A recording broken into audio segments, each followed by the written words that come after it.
Time to re-up YouTube. Your boy Young Mustard is back with another video, and it's time to talk about the Damian Lillard fiasco in Portland. I've been waiting for a while to upload this video because I wanted something to come out in concrete before I did so. And of course, as you guys all know, Damian Lillard has officially requested a trade from the Portland Trail Blazers as reported by Chris Haynes 2 days ago. And I have to say, it's about damn time, Dame.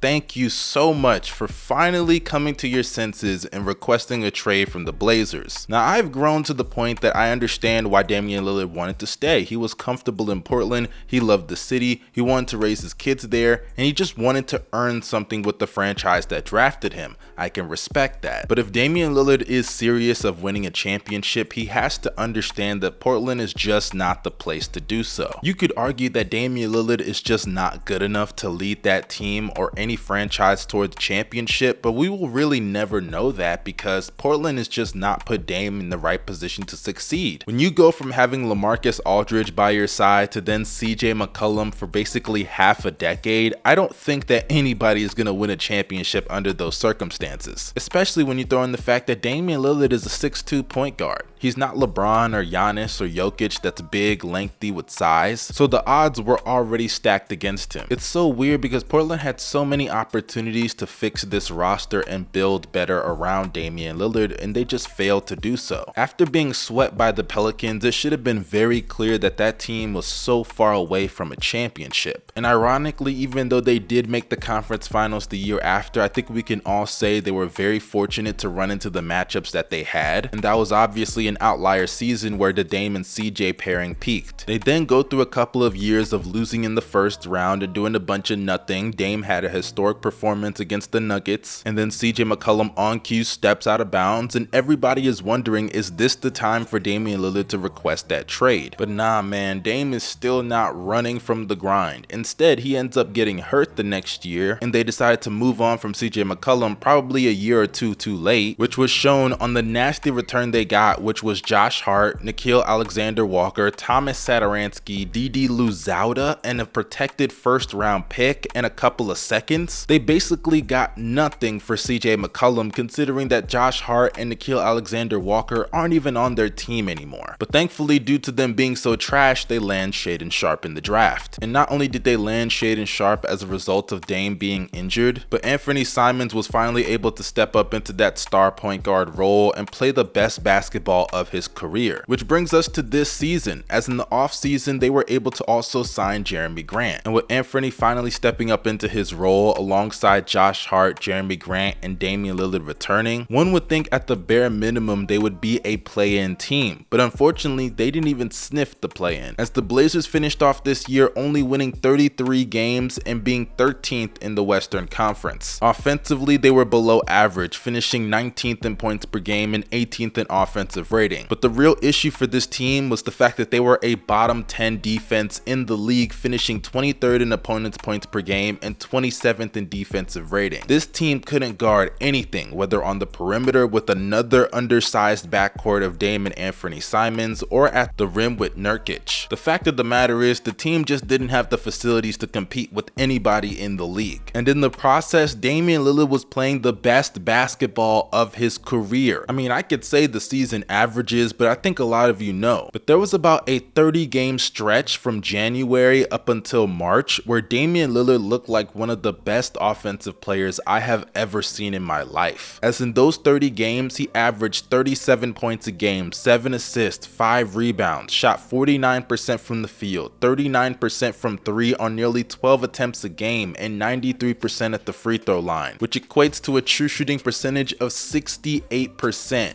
That is just flat out insane. And when you look at the box score of these games, we're talking about 50 pieces, 40 pieces, 60 pieces, a 70-point game. Dame was literally the definition of unstoppable. But unfortunately, throughout that entire stretch, the team was 12-18. That is truly pathetic and a waste of one of the greatest stretches of offensive basketball that we have ever seen. But with how bad the Blazers were, they were able to luck into another good lottery pick, this time being the 3rd overall pick in this year's draft, where they were very fortunate to land Scoot Henderson as opposed to Brandon Miller, who was taken with the 2nd overall pick by the Hornets. So Dame was yet at another crossroad. He could stick it out and try to hustle through the grind, embrace this journey and not run from it, or finally wise up and understand this team is just not going anywhere and they're trying to rebuild while still trying to appease your needs to win with the franchise. Because if you just look at the Blazers roster, it's very obvious that they had a perfect team that they could rebuild with. And with a player like Damian Lillard, you can move him for assets that will probably make you a better team than you were with him and that roster. It's basically an addition by subtraction kind of thing. Scoot Henderson and Damian Lillard should not be playing together on the court. Scoot needs the ball in his hands to be at his best, and sure, Damian Lillard can play off the ball, but they just don't need to be on the court together, especially as an undersized backcourt. Because even if you were to do that, what then happens to Anthony Simons? I mean, I'm not too high on his ceiling, but at the end of the day, he still needs those reps to get better and improve. Or if you want to move him to further on the rebuild, his value will plummet because he's going to be coming off the bench. You also have to consider Shaedon Sharpe's development. He is also a guard. Sure, Sharpe can play off the ball, but you're limiting what he can do because Dame is still there with on-ball reps. The young players on that team were going to be stifled in their development, not only on the court, but even off the court. Because every year in the offseason, they're going to be talking about, where's Damian Lillard going to go? Is this going to be the year that Dame demands a trade? You don't want to put those players through that. So the best thing to do is just demand the trade and move forward. Because even if you think you can win with this team, by the time that this team is ready to actually compete for a championship, you're going to be like 40, bruh. And that assumes everything goes perfect, which honestly is probably not going to happen with you being there. At a certain point, as great as Damian Lillard is, he was becoming a detriment towards the team as far as their success. Sure, he does make them better with him on the roster and gives them a better chance to win some games, but as far as winning a championship, you need to develop the talent on that roster, and Dame was just not going to help with that. So now what's next for Damian Lillard? What team should trade for him? Because not only is Damian Lillard a talented player, but unfortunately he comes with a heavy contract. Now more than likely the Miami Heat is probably the team that he will be traded to. He said multiple times that he wants to go to Miami if he were to be traded, and I know the Nets are also on his list of teams, but let's be serious, he's not going there. I don't care how close him and Mikal Bridges are. But the one team that I think has the assets to trade for Damian Lillard and would put him in the perfect situation for him to win a championship is obviously the Boston Celtics. That team has defense to cover up for how bad Damian Lillard is on that side of the ball. They have floor spacing all the way down to the 5. They have screeners that can get you good opportunities on and off the ball, whether it's shooting or driving to the rim. And for the Boston Celtics, it makes all the sense in the world. They need playmaking. Damian Lillard fulfills that. He can get to the rim just like Jaylen Brown can, and he can do it off the dribble consistently on the perimeter, creating his own shot, which Jaylen Brown, we all know in the playoffs against great defenses, he's gonna struggle at that consistently because his handle is loose as hell. And not only is he giving you spacing, he's probably the 2nd best shooter in the world right now. And then you throw in the fact that it spares you from having to pay Jaylen Brown way more than he's worth, which would just kill and cripple your team's future. A pairing of Damian Lillard and Jason Tatum along with KP as your 3rd option, I think would easily secure them a championship. Now obviously I don't think this is going to happen because for one, Damian Lillard has already made it clear to a lot of people that he does not want to go to Boston, and I don't really know what the reasons were, but I would have to assume it comes down to 2 things. The first one being that he doesn't want to get the slander that guys like KD or LeBron got for forming super teams, and the second one, which I think is the more likely one, or at least the one that's on his mind the most, has to be the fact that they have no loyalty. This is a Celtics team that traded Isaiah Thomas when he was at the peak of his powers and probably at the lowest point of his life. He had just lost his sister and he was coming off of a hip injury in the playoffs. And it was reported at the time that a lot of people looked at the Celtics so different after that, which I don't know why. Danny Ainge has shown multiple times, even before that situation, how he even traded Paul Pierce, KG, and Jason Terry, that there's no such thing as loyalty when it comes to business. But we all know how much Damian Lillard does value loyalty. That's why he held out so long in the first place. Or hell, just look at Jaylen Brown. In 2022, they were in the finals, and JB was obviously a big reason why they were there. He was the 2nd best player. And what happens in the offseason? They put his name in trade talks as soon as KD is available. So for a player like Damian Lillard, who holds loyalty obviously to a very high degree, I wouldn't be surprised if he had saw the things that went on in Boston and just says, nah, I don't want to be a part of that. And my response to that is, look, I understand understand all of those things, but if you're really trying to win a championship, the Celtics are the way to go. But I will say the Miami Heat still do provide him that opportunity to win a championship because the trio of Bam, Jimmy, and Dame I think fits like a glove in every way imaginable. Dame will bring much needed shot creation to that team, floor spacing, and a playmaker that the defense will actually respect to some degree outside of the three-point line. And though defensively you could argue Dame is a liability, that's why you have Jimmy Butler and Bam Adebayo, one of the best defensive duos in the league, to cover for him. And if you're the Miami Heat, Duncan Robinson and Tyler Hero, you've probably been wanting to get off of them for the longest amount of time anyways. Hero didn't even play throughout most of the playoffs due to his injury, so you know you don't need him to get to the finals. And though Duncan Robinson had some solid moments here or there, replacing him with Damian Lillard is obviously a humongous upgrade. I truly do think if the Miami Heat get Damian Lillard, they probably will be the favorites to come out the Eastern Conference and maybe even win the whole championship. But hey, before I go, I want to ask you guys the question of the day. Let me know in the comment section, where do you believe Damian Lillard should go? Do you believe Miami is the best destination for him, or do you think it's Brooklyn, or do you think it's Boston, or hell, do you think it's Philadelphia? Because I've been hearing a Dame for James Harden swap, which is just crazy if it goes down that way. But you guys let me know in the comment section down below, where do you believe Damian Lillard is headed and why? This is your boy Young Mustard signing out. Make sure y'all like, share, and subscribe to the channel. You guys stay safe and have a blessed day. I'm out.